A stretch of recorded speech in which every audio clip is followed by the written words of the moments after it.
Cómo no, muchas gracias a ustedes por privilegiarme con la invitación. Un saludo cordial para todos y todas, la Iglesia de los Redimidos y cualquier otro hermano o amigo visitante que pueda estar conectado en esta hora. A todos Dios les guarde y a todos Dios les bendiga de manera rica y abundante. Feliz sábado para aquellos que aplican la salutación sabatina. Digo esto por los diferentes tiempos horarios en diferentes lugares. Aquí por lo menos ya estamos en horario de sábado, pero podría ser que en algún otro lugar no haya ocurrido aún la puesta de sol. De todas maneras, estamos sumamente agradecidos a Dios y a ustedes por permitirme estar en sus hogares a través de estos mecanismos tecnológicos. Y particularmente en este día donde se celebra en los Estados Unidos nada menos que pues la fecha de independencia, el día de la independencia en los Estados Unidos. Y eso es una fecha muy especial. Los Estados Unidos tiene particularmente tres festividades, 3 días feriados que son muy connotados, son muy importantes. Uno de ellos tiene una vinculación con el paganismo en su origen y en su esencia misma, que es el Christmas Day, el día de Navidad, 25 de diciembre. La otra fecha importante o día feriado importante en los Estados Unidos, diríamos tal vez que la principal, posiblemente, es el Thanksgiving Day o el Día de Acción de Gracias, el último jueves, es cierto, del mes de noviembre, que está vinculado con la otra fecha importante que celebramos el 4 de julio y es la independencia de los Estados Unidos, que tiene una connotación civil o política o patriótica, mientras que, como decíamos, la Navidad tiene básicamente unos orígenes y raíces paganos, y la otra festividad, la de Día de Acción de Gracias, pues es tal vez la única celebración religiosa válida en el sentido de que se celebra ese Día de Acción de Gracias la llegada precisamente de los peregrinos. Por eso decimos que tiene relación con la fecha del 4 de julio, porque a raíz de eso es que se instaura la nación norteamericana y entonces llega a ser nación el día 4 de julio, hoy precisamente cumpliéndose 249 años. ¿Qué les parece? 249 años de aquel 4 de julio de 1776. Sí, sí, justamente 249 años. Bueno, ha dicho el presidente Trump que espera con ansias el año próximo, donde se van a celebrar los 250 años. Él dice que hay dos fechas que él está muy ávido de recibir, y es precisamente la de los 250 años, el próximo año 2026, y también espera con ansias, dice, el 2028, donde podrá inaugurar los Juegos Olímpicos que serán celebrados esta vez en Los Ángeles, California.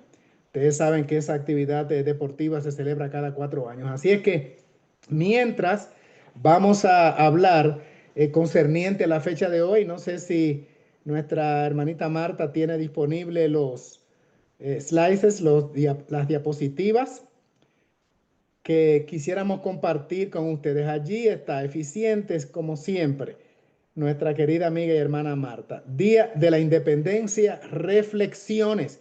Y es precisamente lo que vamos a hacer en esta fecha que se ha anunciado como estudio, y es precisamente eso, unas reflexiones y unos estudios que están conectados con la fecha de hoy. Es que Estados Unidos era habitada por los indios americanos o amerindios, como se les llamaba también. Luego llegan a las tierras norteamericanas, lo que hoy es los Estados Unidos, los colonizadores ingleses, y conforman las tribus o las colonias, como se les llamaba, y llegaron a sumar 13 colonias. Más adelante, los puritanos ingleses, conocidos también como los padres peregrinos, cruzan el océano Atlántico, zarpando desde Inglaterra, específicamente el puerto de Plymouth, en Inglaterra, en una embarcación llamada Mayflower o Flor de Mayo, dicho en español. Y allí es que arriban a las costas este, allí atraca esta embarcación o arriba llamada Mayflower, y ocurre en el año 1620.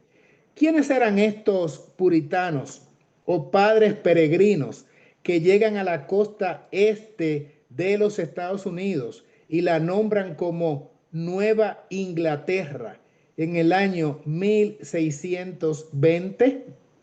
Estos puritanos, estos peregrinos, no eran otros que parte de los creyentes, de los cristianos, que habían sido perseguidos o que estaban siendo perseguidos en los diferentes países de Europa por el sistema clerical papal. Aquello que nos dice la profecía, que durante tiempos y medio tiempo, 1260 años, que es la equivalencia de esa terminología profética de tiempos y medio tiempo, sufrió el mundo entonces conocido la persecución férrea del sistema papal, que dominaba no solamente la religión, sino también el gobierno temporal o civil, prohibiendo cualquier manifestación de libertad o de ejercicio religioso contrario a las normativas establecidas por el clero. Así que aquellos que deseaban adorar a Dios de acuerdo a los dictados de su conciencia debieron inmigrar, y precisamente así lo hicieron. Y es entonces cuando estos peregrinos de diferentes partes de Europa, partiendo desde Inglaterra, llegan a las costas de los Estados Unidos, la costa este, que hoy se llama Massachusetts. Y entonces, por eso esa región se llama Nueva Inglaterra, porque salieron de Inglaterra y dijeron ellos que establecerían entonces allí en estas tierras a las cuales habían arribado un gobierno sin rey, o sea, no monarquía, y una iglesia sin papa.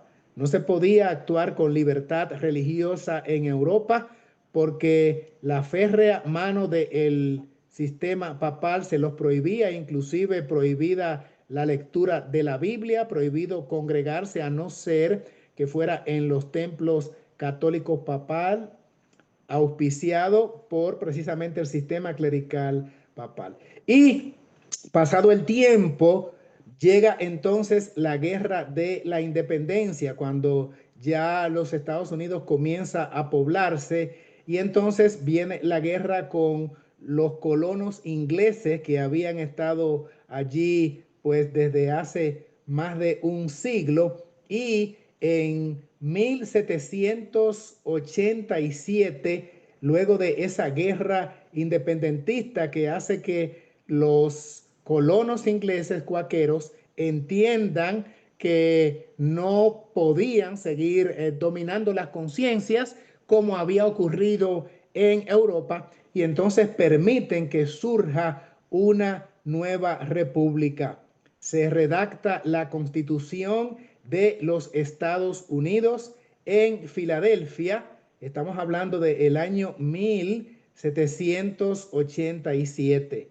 Ese mismo año, por cierto, se celebran las primeras elecciones presidenciales y sale electo George Washington, primer presidente de los Estados Unidos. Y con ese humilde comienzo, como una nación pequeña conformada por inmigrantes de diferentes países, nace lo que llegaría a ser con el tiempo la nación más poderosa del mundo, económicamente hablando, militarmente hablando y además liderando lo que llamamos derechos civiles, derechos humanos e inalienables, o sea que le competen, le corresponde a toda persona que ha nacido en este mundo. Quisiéramos mirar entonces cómo este desglose o esta síntesis muy breve de la descripción de cómo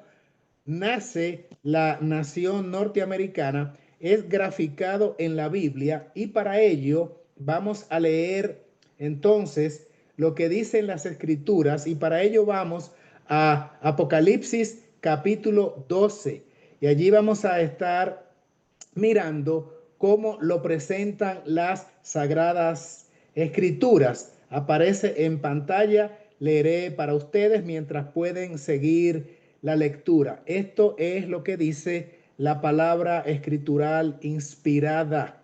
Citamos Apocalipsis 12, verso 9. Y fue lanzado fuera ese gran dragón, la serpiente antigua, que se llama Diablo y Satanás, que engaña a todo el mundo.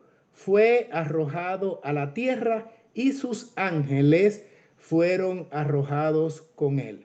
Hago pausa. La Biblia establece en el mismo capítulo 12 que una tercera parte de los ángeles fueron engañados, eventualmente hicieron guerra contra Dios, contra su amado Hijo Jesucristo, y no prevalecieron y fueron lanzados. Vamos a mirar cómo con el lenguaje bíblico esto es expresado. Siguiente texto, siguiente versículo, el 13 dice: cuando el dragón vio que él había sido arrojado a la tierra, persiguió a la mujer que había dado a luz al varón.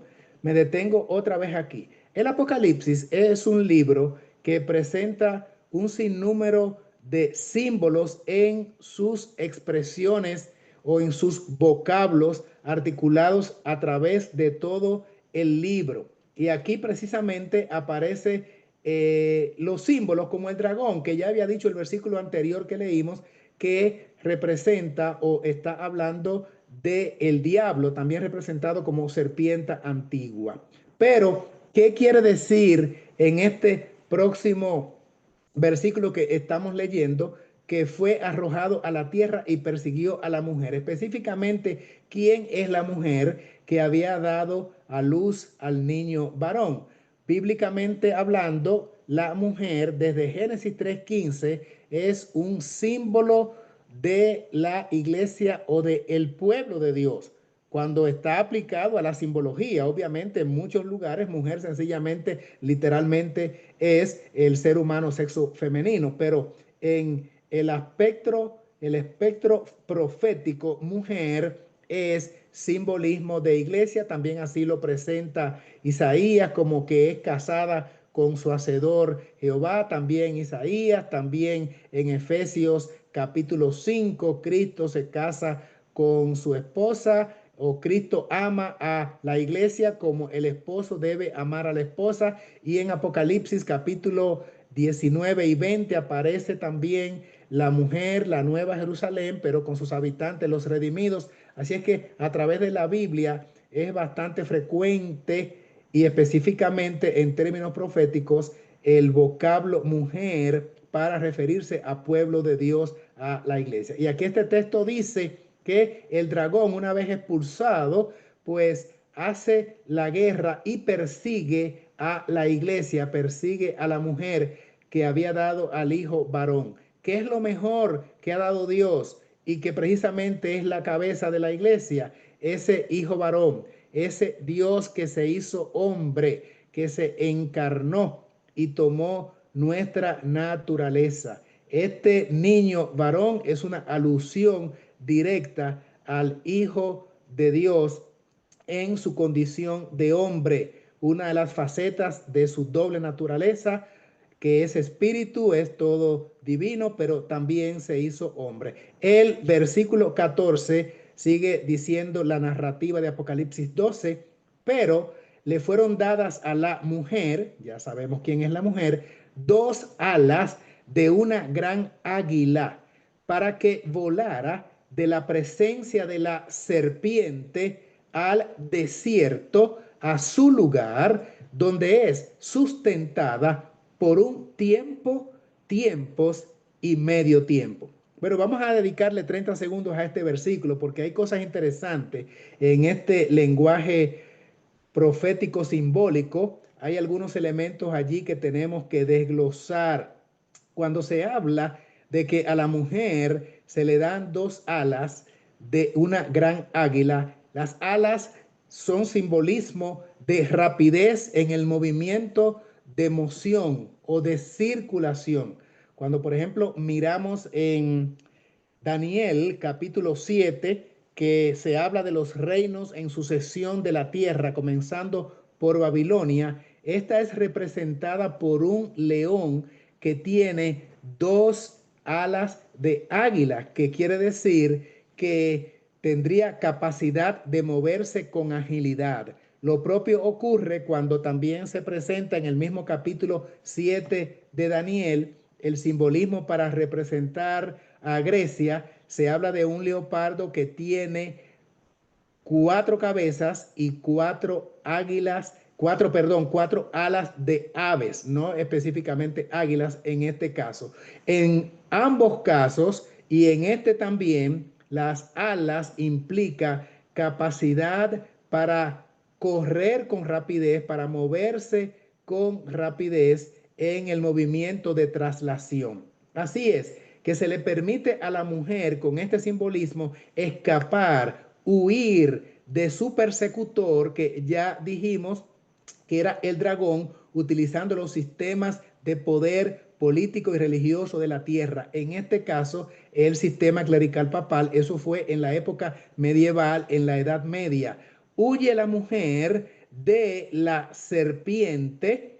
La serpiente ya está identificada en el versículo 9, la serpiente antigua, el diablo y Satanás. Siempre, repito e insisto, en la persona de los sistemas de poderes terrenales. Y va al desierto, a un lugar deshabitado, donde es sustentada, cuidada, obviamente por Dios, por este periodo, una manera extraña de marcar o de señalar periodos de tiempo, y dice tiempo, tiempos y medio tiempo. Tiempo en la simbología profética equivale a un año, un año de 12 meses de 30 días. Por eso, por ejemplo, Daniel capítulo 5 habla de que Nabucodonosor fue echado de la presencia de su cohorte y de su reino por 7 tiempos. Entonces habla de que hay una persecución por un tiempo, tiempos, que es el plural inmediato de uno. Si es que tiempos debe ser el doble de lo que es un tiempo. Y si tiempo equivale a un año, o sea, 360 días, tiempos es el doble porque es el plural inmediato y estamos hablando de 720 días. Medio tiempo sería la mitad de esos 360 que conforman un tiempo y es 180. Cuando hacemos la suma de tiempo, 360, tiempos, el doble, 720, y medio tiempo, 180, nos da la suma de 1260 días. Pero ocurre que también proféticamente estos días tenemos que traspolarlos, tenemos que convertirlos en años, porque así se aplica la profecía de acuerdo a Números 14:34, de acuerdo a Ezequiel 4:6, día por año debe ser contado. Y entonces arribamos a que el tiempo de la mujer huyendo al desierto, donde fue perseguida por el dragón, por medio de los ejércitos humanos y por el sistema clerical papal, equivale entonces a 1260 años, que comenzaron en el 538 de nuestra era hasta el 1000 1798, cuando sucumbe, cuando cae el sistema clerical papal. Profecía exacta. Ahora, ¿qué sigue diciendo el versículo 15? Entonces la serpiente echó de su boca tras la mujer, esta es la persecución, agua como un río, para que fuese la mujer arrastrada por el río.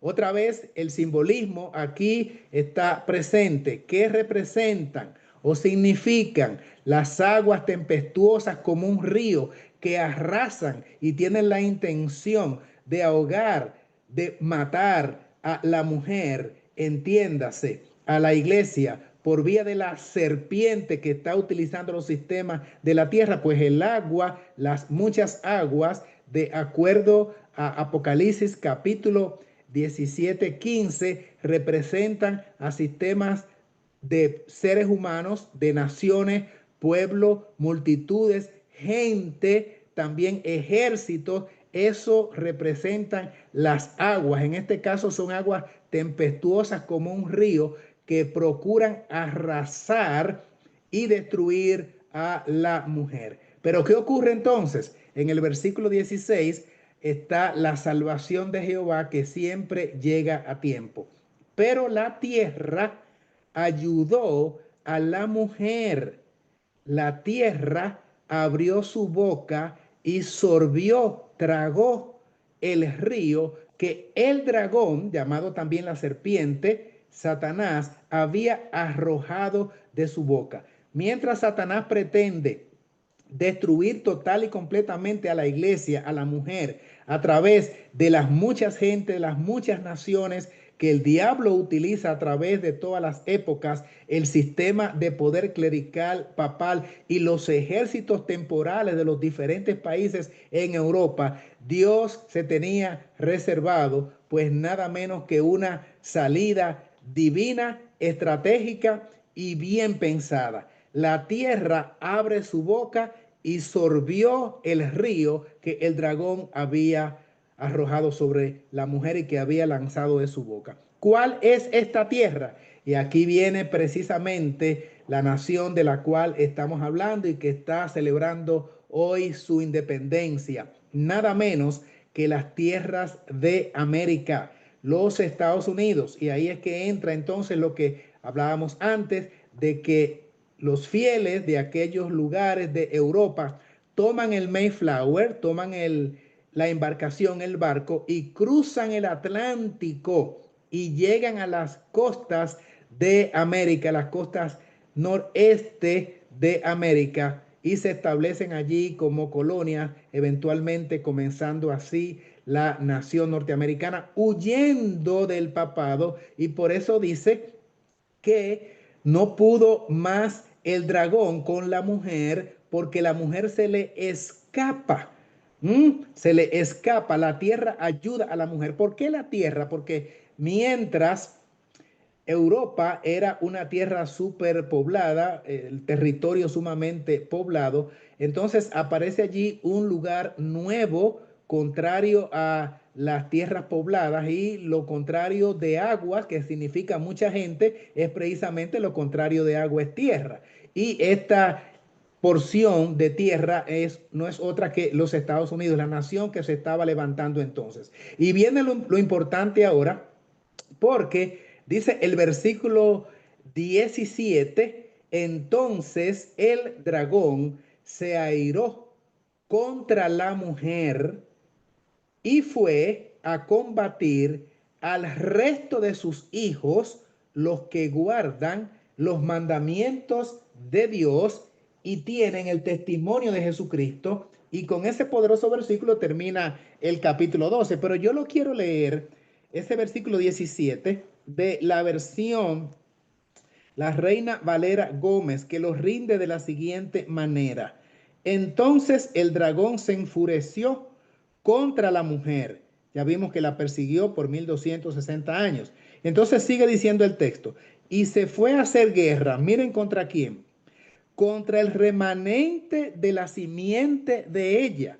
O sea, ya cuando la mujer se le escapa, de Europa a los Estados Unidos, entonces proféticamente se proyecta lo que este mismo dragón hará en la última fase, en la última etapa de la historia de la humanidad, el cumplimiento profético acabado, terminado, lo que va a ocurrir pronto, proféticamente hablando, está graficado allí en el versículo 17 y ocurre nada menos que en los Estados Unidos. Bueno, ocurre en el mundo entero, pero el génesis de esta persecución de ira del dragón comienza su nacimiento en los Estados Unidos. ¿Y a quién persigue? De acuerdo al versículo, al remanente de la simiente de ella. O sea, la mujer que es perseguida y se le escapa al dragón, tiene hijos. Y estos hijos constituyen precisamente la simiente. Simiente, como dice el texto que leímos en pantalla, es precisamente los hijos de la mujer. ¿Quiénes fueron estos? Estos hijos o esta simiente de la mujer, nada menos que el movimiento cristiano que heredó las posturas de los reformadores de la Edad Media y al llegar a los Estados Unidos se conforman como un cuerpo de creyentes sin papa y con un sistema de gobierno sin rey y comienzan a estudiar las profecías bíblicas y a descubrir las cosas que el sistema papal no les permitía conocer durante los 1260 años que estuvieron en Europa siendo perseguidos. Ahora tenían libertad. Ahora podían abrir el registro sagrado. Ahora las profecías venían amplias ante ellos, iluminadas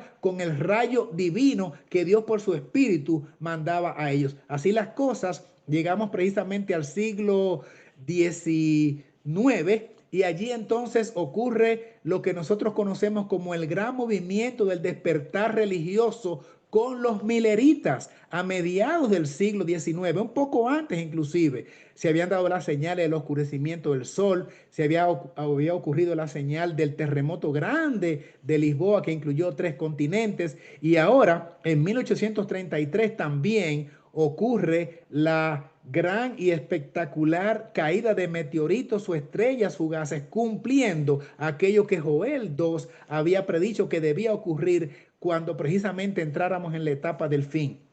Para ese tiempo también ya el cuerno pequeño había sido derribado de su sitial, de su podium como la hegemónica potencia mundial y entonces ahora se vislumbraba con posibilidades de crecimiento la nación que como una semillita estaba surgiendo, los Estados Unidos, y da pie y posibilita entonces que se profundice en el estudio de las escrituras porque Daniel había profetizado, inspirado por el Espíritu Santo, que la ciencia sería aumentada. Y mire si lo fue, que precisamente lo que estuvo oculto por mucho tiempo, las profecías de Daniel comienzan ahora a tener sentido y a entenderse.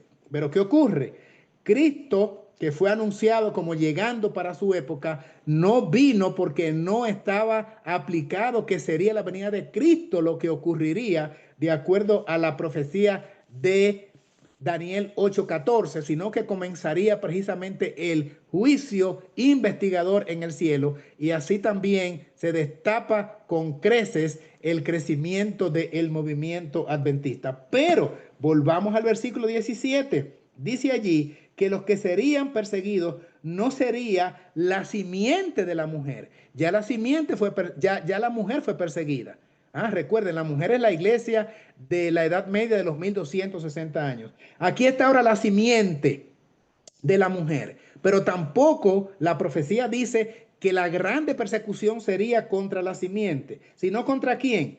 Contra el remanente de la simiente. Es interesante. Aquí aparecen 3 clasificaciones de pueblo de Dios: la mujer, la simiente y el remanente de la simiente.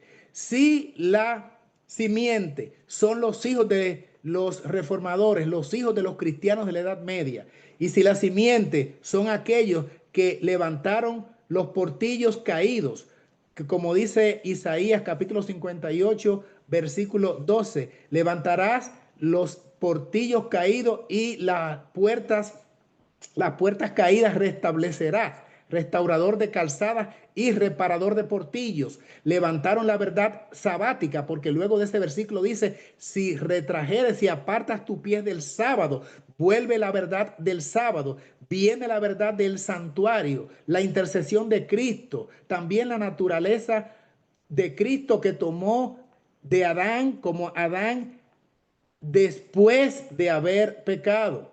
Todas esas grandes verdades, la verdad de la inmortalidad del alma, la verdad del trono de Dios Padre y su amado Hijo Jesucristo, presente a través de su divino Espíritu. Todo eso fue levantado, toda esa restauración de calzada, todos esos portillos caídos, todo lo que comenzó la reforma que no terminaron de reformar los reformadores de la Edad Media, es ahora levantado por la simiente de la mujer.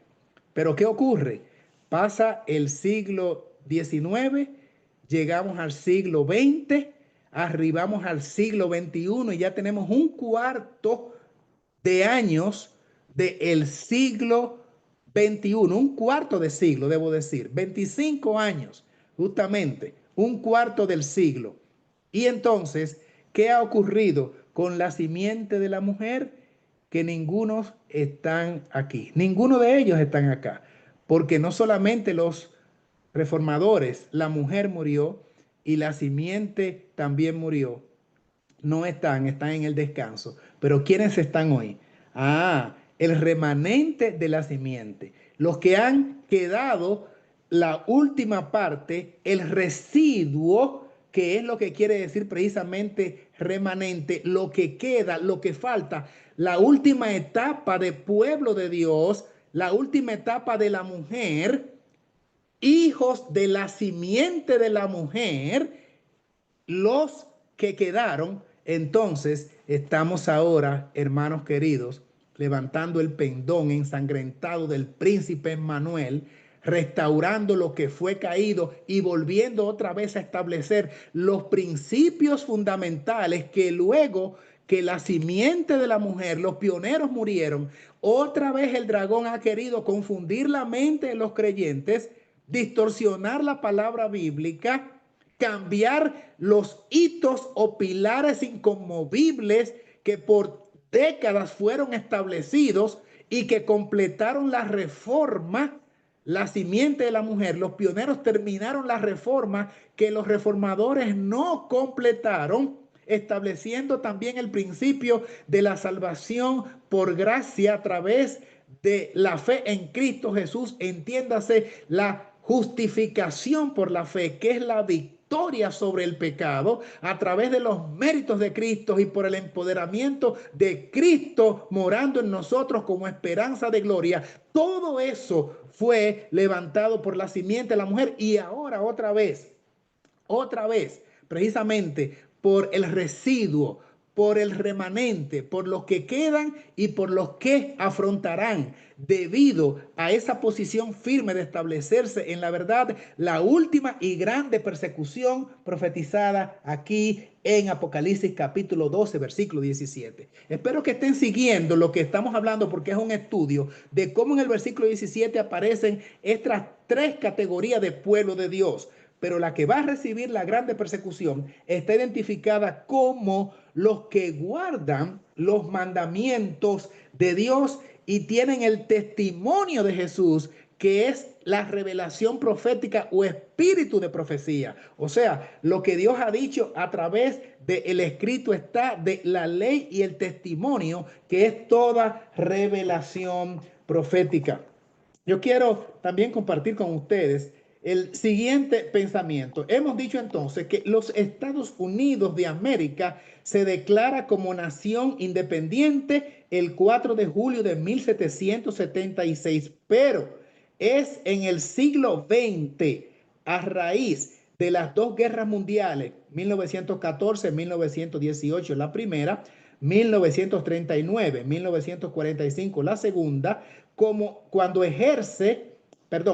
emerge como potencia mundial. Estoy leyendo de mi propio libro.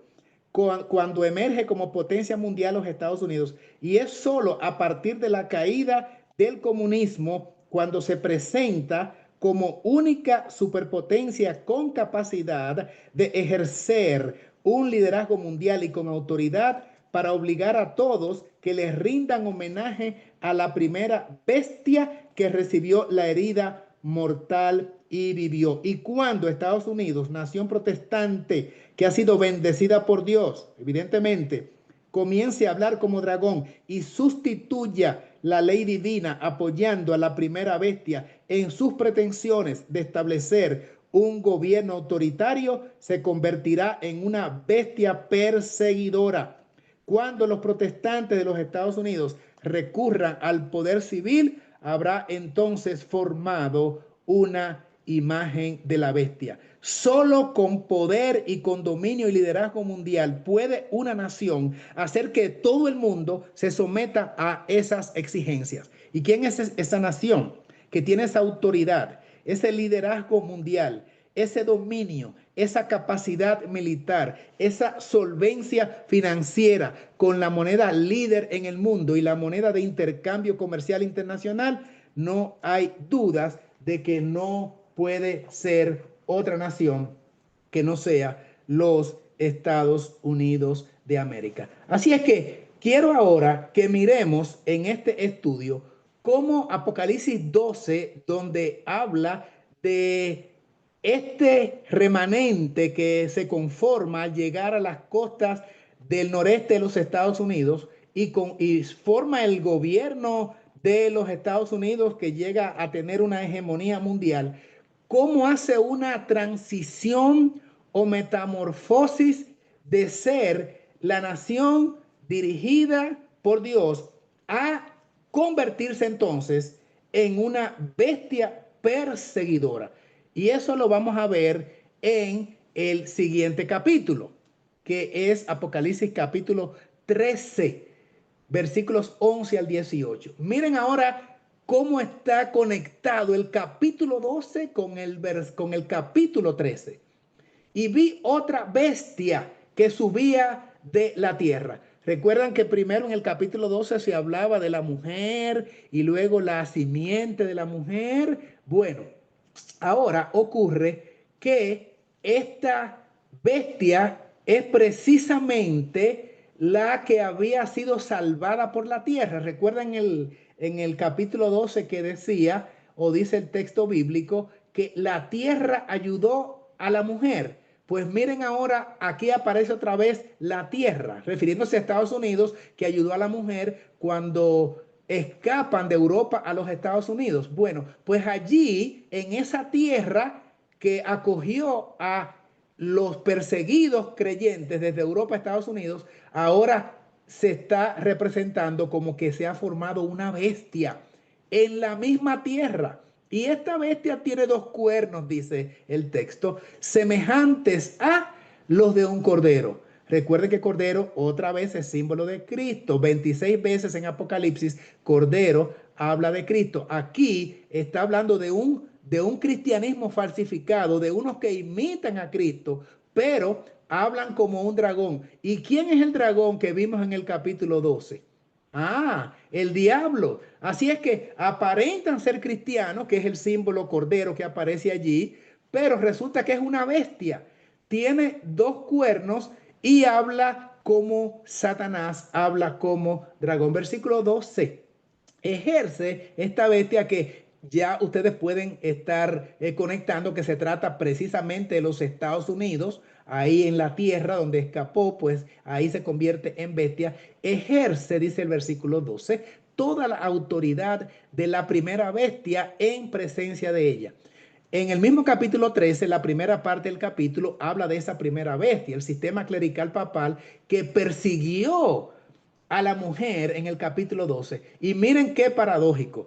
Justamente quienes ocuparon la posición de perseguidores y de perseguidos, entiéndase el sistema papal y los protestantes en el capítulo 12, ahora aparecen haciendo alianza. Dice que en presencia de la primera bestia tiene autoridad esta segunda bestia. Y como ya ha crecido, ya no es la pequeña nación, una semillita que fue creciendo, nada que ver. Ahora es la nación poderosa, armamentísticamente hablando, financieramente poderosa, tiene capacidad de someter a la humanidad y por lo tanto ejerce el poder, como dicen los políticos. El poder es para ejercerlo. ¿Y qué hace? Miren cómo aparece allí en el versículo 12. Y hace, esto es voz autoritaria, eso es una voz de mando, hace que la tierra y sus habitantes adoren a la primera bestia cuya herida mortal fue sanada.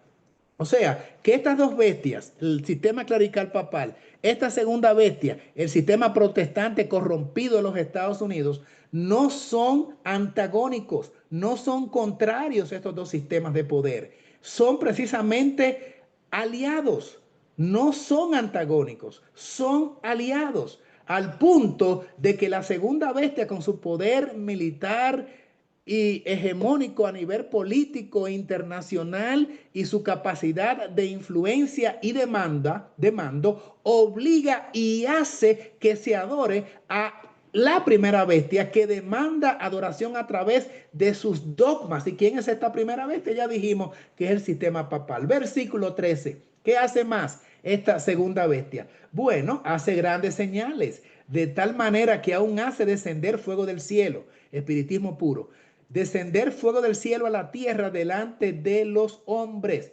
Versículo 14. Y engaña.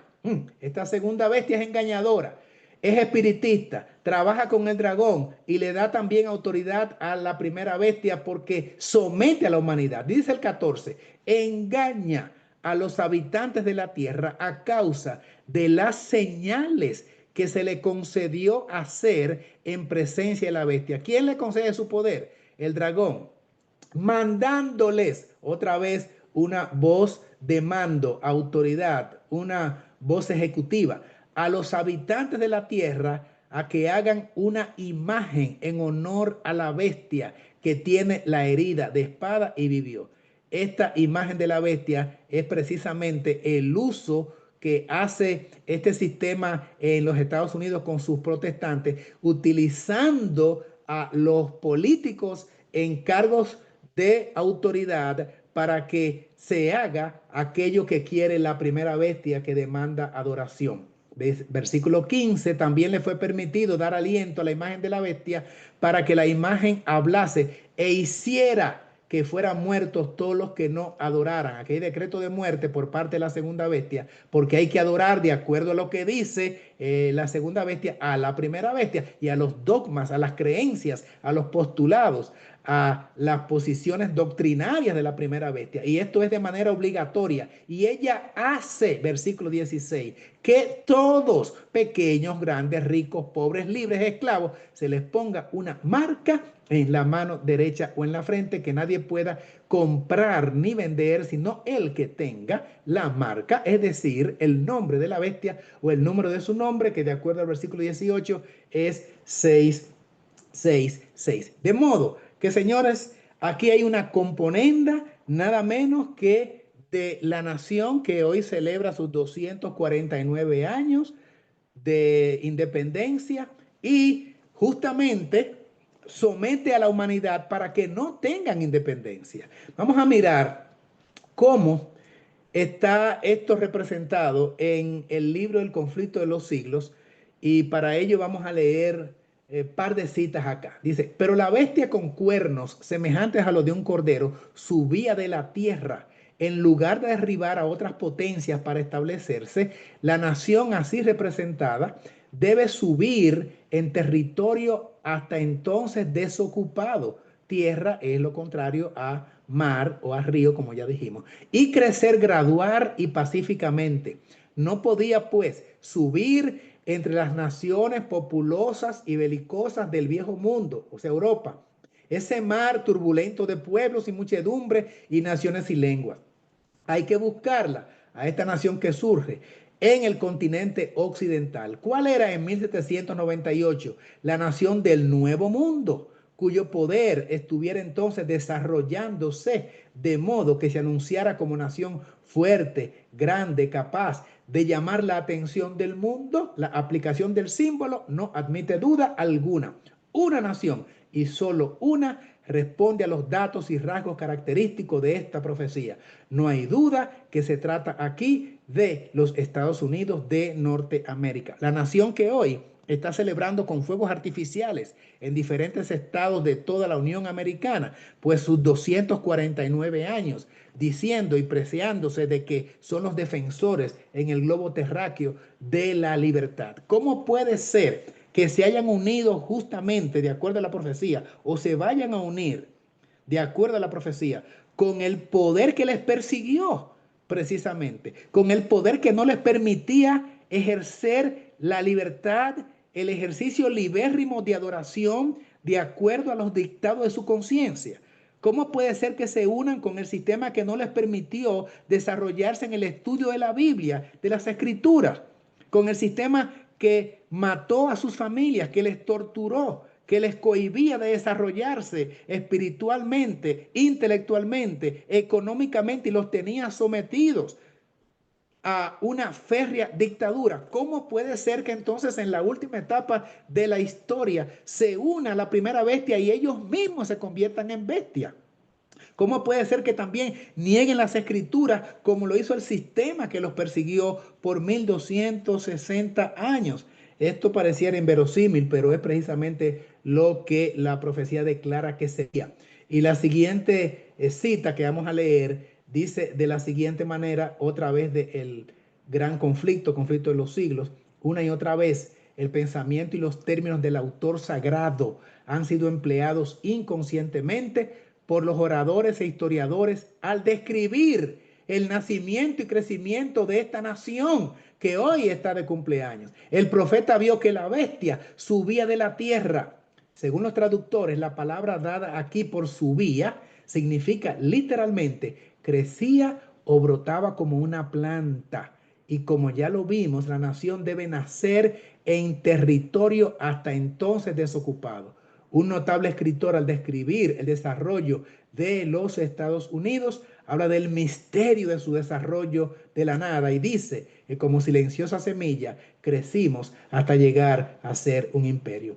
¿Por qué fue grande o ha llegado a ser grande América? Porque Dios la tenía destinada para que fuese luz para los pueblos. Si ellos podían seguir avanzando en el conocimiento bíblico, si volvieran otra vez a los principios originarios de amar a Dios por sobre todas las cosas, Dios nunca hubiese retraído su bendición de América como ahora está ocurriendo con el colapso en todos los sentidos y seguirá más hasta llegar al abismo, como vamos a ver en los últimos minutos del estudio. Vamos a mirar la siguiente cita: cuando la tierra que el Señor proveyó como asilo para sus hijos, noten que fue Dios que proveyó a América, a fin de que pudieran adorarlo de acuerdo con los dictados de su conciencia, la tierra sobre la cual durante largos años ha extendido Dios el escudo de la omnipotencia, la tierra que Dios ha favorecido, haciéndola depositaria de la pura religión de Cristo.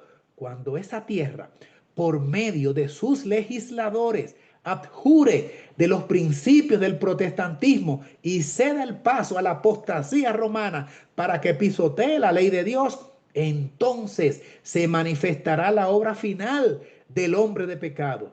Los protestantes volcarán toda su influencia y su poder del lado del papado. ¡Qué terrible! Mediante un decreto nacional que imponga el falso día de reposo, darán vida y vigor a la corrompida fe de Roma, reviviendo su tiranía y opresión de las conciencias. Entonces habrá llegado el momento de que Dios actúe poderosamente para vindicar su verdad.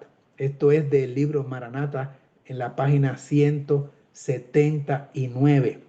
Y la siguiente también es tomada de Maranata, de la página 193. El Señor ha favorecido a los Estados Unidos más que a cualquier otra nación. Señores, estamos hablando de la nación que hoy celebra su independencia. Miren cómo Dios la ha prosperado y cómo esta nación, de una manera desleal, de una manera malagradecida, le ha dado la espalda a Dios. Y ustedes verán lo que va a pasar entonces. En ella, en Estados Unidos, proveyó refugio para su pueblo, a fin de que éste pudiera rendirle culto conforme a los dictados de su conciencia.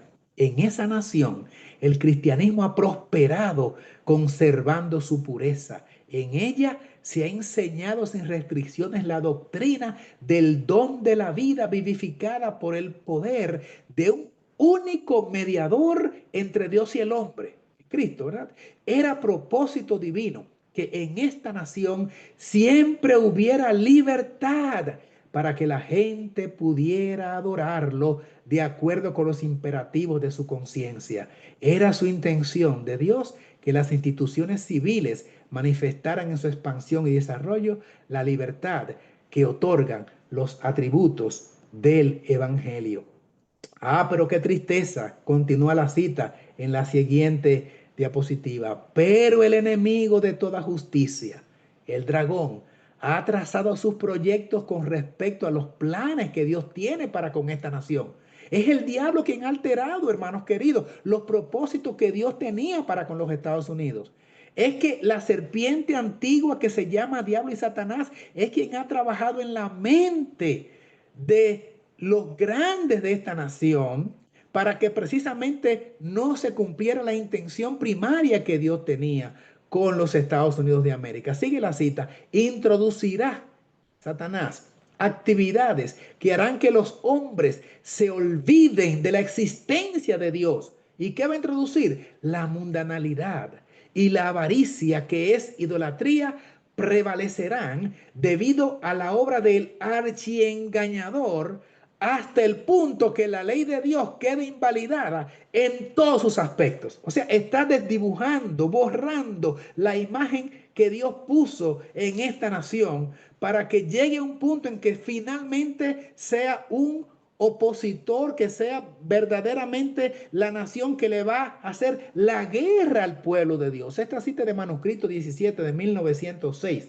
pero aparece también en el libro Maranata en la página 199. Dice finalmente, me fue mostrado que Satanás se nos está adelantando. La ley de Dios ha de ser invalidada por los instrumentos de Satanás en nuestro país, que se jacta de la libertad. Aquí en Estados Unidos se acabará la libertad religiosa. Qué tremendo eso.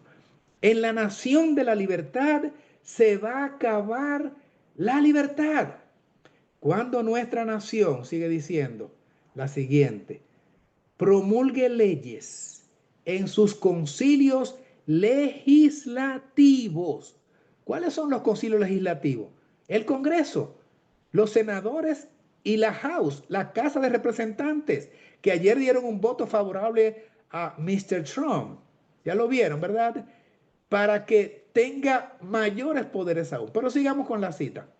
En sus concilios legislativos, esto va a ser el Congreso. Lo que pasó ayer pronto va a ocurrir, pero para poner leyes restrictivas contrarias a la ley divina. Leyes para presionar la conciencia de los hombres en cuanto a sus privilegios o derechos religiosos. ¿Qué van a hacer? Forzando la observancia del domingo y usando un poder opresivo contra los que guardan el día de reposo del séptimo día. La ley de Dios será sin duda invalidada en nuestro país. Y a la apostasía nacional, esto es triste, hermanos amados, y a esa apostasía nacional, gradualmente alejándose de Dios hasta llegar a esos niveles, seguirá entonces la ruina de la nación. Ustedes saben que Estados Unidos va a llegar a ser un país pobre. ¿Sabían ustedes que la profecía dice que iba a venir totalmente el colapso financiero de América? La ruina quiere decir, cuando ustedes lo buscan en un diccionario, ¿qué es una persona que está en ruinas? O un sistema o una nación que está en ruinas, es que está totalmente descapitalizado. La ruina quiere decir que vendrá la bancarrota, para decirlo de un término más llano, a la nación norteamericana, con todo y que estamos mirando que por décadas y por siglos inclusive, porque vamos ya por 249 años, aunque no todo el tiempo, por supuesto, tuvo esa hegemonía y ese brillo, esa capacidad de dirigir al mundo. Pero por muchas décadas, especialmente en el siglo XX, la segunda mitad después de la Segunda Guerra Mundial, ha sido el país hegemónico, sin lugar a dudas. Pero llegará para Estados Unidos la ruina nacional. ¿Y por qué? Bueno, vamos a mirar esta otra cita. Vuelve a repetir allí la ruina nacional cuando nuestra nación promulgue leyes en sus concilios legislativos. Otra vez el Congreso va a hacer leyes para que se observe de manera obligatoria el domingo y vendrá, allí está en rojo, la ruina nacional. Y la segunda cita que aparece abajo en el tiempo, cuando la apostasía sea nacional, cuando los dirigentes del país, obrando de acuerdo con el plan de acción satánico, señores, los gobernantes van a ser dirigidos por Satanás. Aquí lo estamos leyendo. Se alisten junto al hombre de pecado. ¿Quién es este? El poder papal. Entonces se colmará la medida de la culpa. La apostasía nacional es la señal para que ocurra la ruina nacional. Estamos hablando de América. Estamos hablando de los Estados Unidos de Norteamérica. Esto es Mensajes Selectos, tomo 2, página 428 del 1821.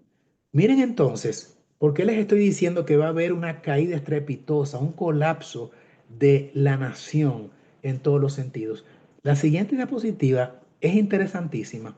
Yo les mencioné hace unos segundos que ayer se aprobó un paquete de medidas fiscales que quita la capacidad de movimiento financiero a muchas entidades en los Estados Unidos.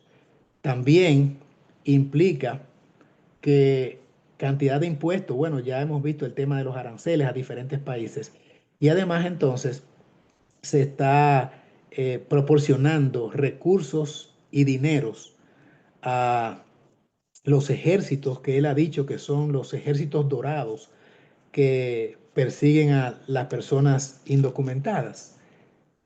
Pero algunos analistas que he estado mirando, especialistas en economía, dicen que se prepare América, que está ahora en una depresión. Es la primera fase de lo que es el colapso financiero. Y viene nada menos que un desastre en el orden económico en todos los estamentos de los Estados Unidos. Una depresión que precisamente va a llevar a los Estados Unidos a los niveles de ruina nacional, como dice la sierva de Dios. Eso es terrible. Estados Unidos ha sido un imperio mundial, ha sido la nación líder en el mundo y tiene las características de un imperio, que son liderazgo económico. También han impuesto su política imperial a través de el dólar y a través de su sistema de gobierno democrático y dominio militar que asusta a los países del mundo y los amenaza. Ustedes han mirado cómo está hablando como dragón el actual presidente. Estas son las características de un imperio mundial, como aparecen allí 1, 2 y 3. También hay una cuarta característica que Estados Unidos no tiene, porque usualmente los imperios tienen una religión imperial. Así fue con Asiria, así fue con Egipto, Babilonia, con los medos, con los persas, con los griegos, con el sistema romano, también Francia en su momento, o un sistema de creencias, en este caso el ateísmo. Las grandes naciones o imperios, todos tienen una religión imperial. Los Estados Unidos creció y se hizo grande precisamente, y el secreto de su grandeza fue la libertad de creencias sin establecer una religión particular obligatoria para todos los habitantes de aquella nación. Y entonces, por eso ha sido grande. Pero ocurre que cuando Estados Unidos haga lo que todos los imperios que le han antecedido han hecho e imponga una religión, o un sistema de creencias religioso obligatoria, o dogmas o principios o doctrinas obligatorias como hizo Nabucodonosor, como hizo Ciro, como hizo Darío, como hizo Alejandro Magno, como hicieron los Césares, como hizo el faraón de Egipto, que todos ellos imponían su religión y la adoración particular o específica de una forma, obedeciendo sus dogmas, sus doctrinas, so pena de ser llevado a la horca, de ser llevado al horno de fuego ardiendo, de ser tirado al fuego de los leones, de ser destruido. Bueno, todos han tenido precisamente el uso de la fuerza para imponer su religión. Es una característica de los imperios, menos los Estados Unidos. Pero ¿qué ocurre? Que Estados Unidos está a punto de hacer lo que todos los imperios que le han antecedido han hecho y por lo tanto ha sucumbido y han caído y por supuesto la protección de Dios no ha estado en ellos. Así es que cuando los Estados Unidos, como dice la cita anterior, haga esa apostasía nacional, lo que vendrá sobre ellos es la ruina nacional, como vino también sobre los otros imperios. Y entonces, quiero que compartan conmigo esta lectura que voy a tener en la siguiente diapositiva que dice, la paulatina fragmentación financiera de una nación o de un imperio es un presagio, un anuncio de su inevitable caída. The Golden Age, esto lo escribí yo, ¿ah? Esto es un pensamiento que quise compartir con ustedes. La edad de oro se convertirá en The Golden Fall. The Golden Fall, en la caída de oro, porque va a ser estrepitosa. Y América, que comenzó chiquitita, recuerden, como una plantita, como una semillita, América, cuando digo América me refiero a los Estados Unidos, volverá a ser pequeña otra vez.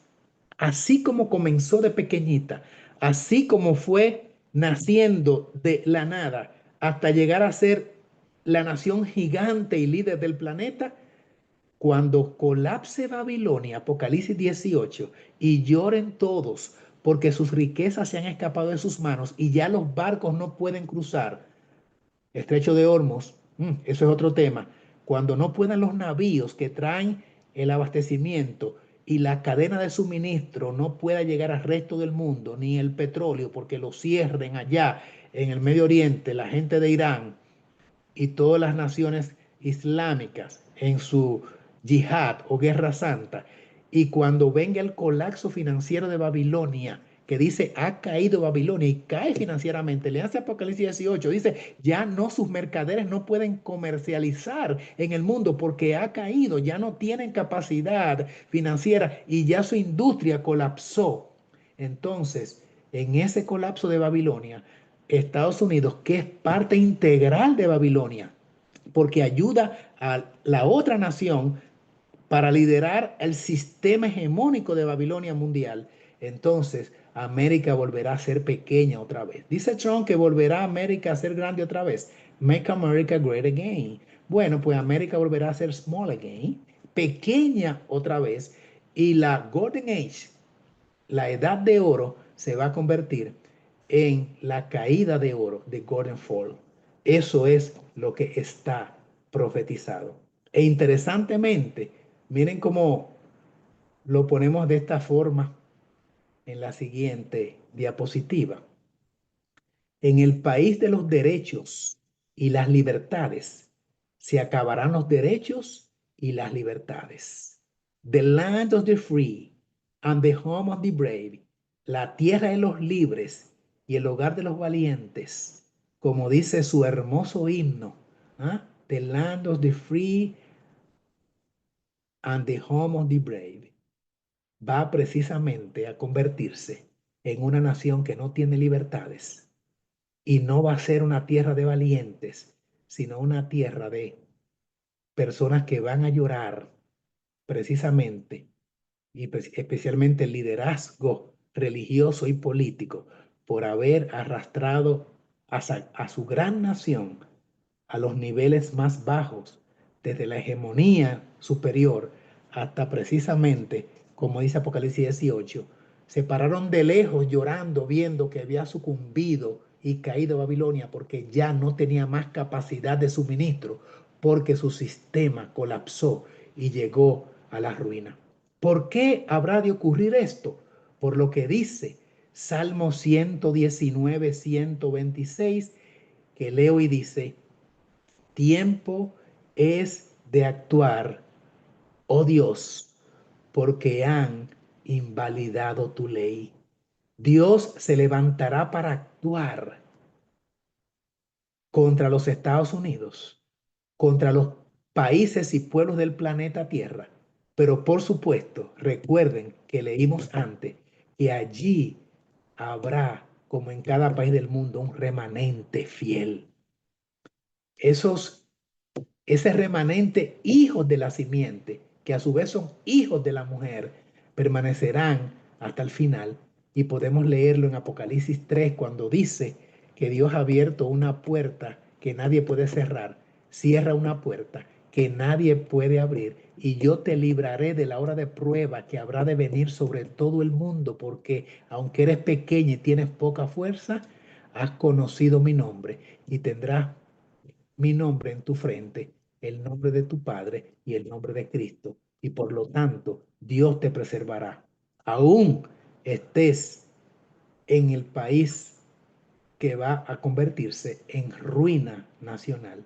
Dice la Biblia, se enlutó la tierra y se marchitó. Esto es Isaías. Enfermó, cayó el mundo, se marchitaron los altos pueblos de la tierra se contaminó bajo sus habitantes. ¿Por qué? Porque traspasaron las leyes, falsearon el derecho, quebrantaron el pacto eterno. He leído Isaías capítulo 24, versos 4 y 5. Finalmente, yo quiero leer para ustedes textos bíblicos a cierre.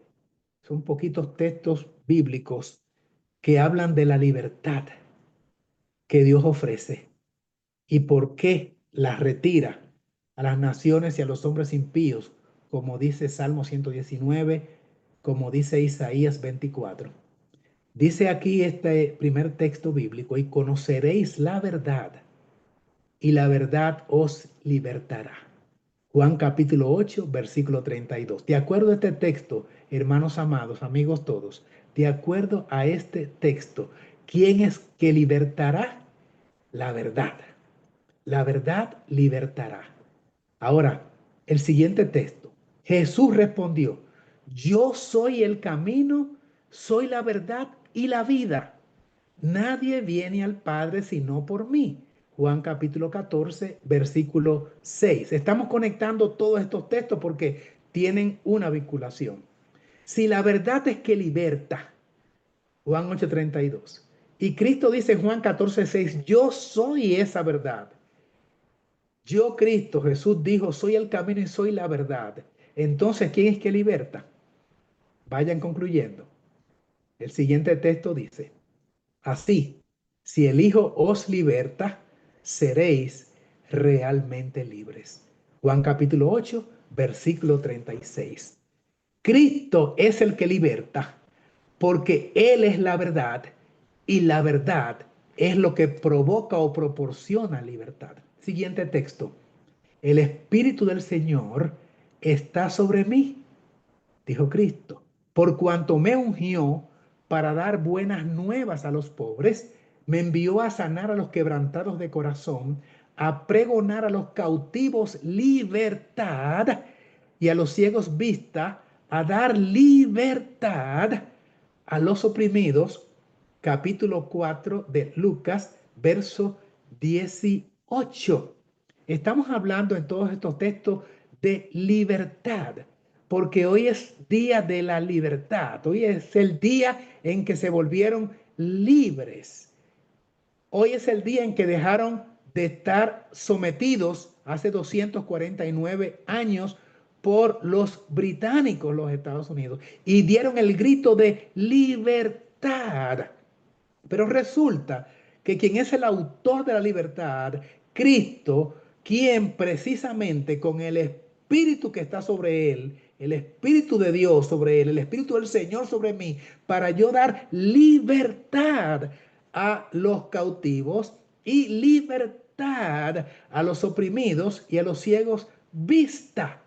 Interesante, porque el Espíritu del Señor está sobre él. Ahora, segunda a los Corintios 3, versos 4 al 17, dice, porque la mente de ellos fue embotada y hasta el día de hoy cuando leen el Antiguo Testamento les queda el mismo velo que solo en Cristo es quitado. Hasta el día de hoy cuando se lee a Moisés, un velo cubre el corazón de ellos, pero cuando se conviertan al Señor, se le quita el velo, porque el Señor es el Espíritu y donde está el Espíritu del Señor, allí hay libertad. Qué interesante que el Espíritu del Señor está sobre Cristo. Ahora Corintios te dice, el Señor es el Espíritu y por lo tanto, Él es el que provee libertad. Ya había dicho la escritura que leímos antes, que si el Hijo os liberta, seréis verdaderamente libres. Y Él es la verdad y la vida. ¿Mm? De manera tal que en este versículo hay una relación sumamente interesante. El Señor es el Espíritu y donde está el Espíritu del Señor, allí hay libertad. Precisamente el Espíritu que dejará de estar en América como nación, no como individuos, ¿ah? Porque hay pueblo fiel de Dios allí que estará hasta el último momento formando parte del remanente de la simiente y que va a elevar a voz en cuello la proclama de la libertad, de la vigencia de la ley de la libertad, también como le llama Santiago a los mandamientos de Dios, y por lo tanto mucho pueblo de Dios hasta el final, siendo mártires o también siendo parte de los que permanecerán de pie sin ver la muerte, parte del selecto y exclusivo grupo de los 144,000, claro que sí. Y Dios vindicará su causa con mucha gente fiel en América. Estamos planteando la perspectiva profética como nación que se vuelve arrogante, hablando como dragón e imponiendo normativas contrarias a la palabra de Dios. Finalmente, Romanos 8:21 dice, porque también la creación misma, el mundo entero, no solamente un país, la creación misma será libertada de la esclavitud, de la corrupción, para participar de la gloriosa libertad de los hijos de Dios.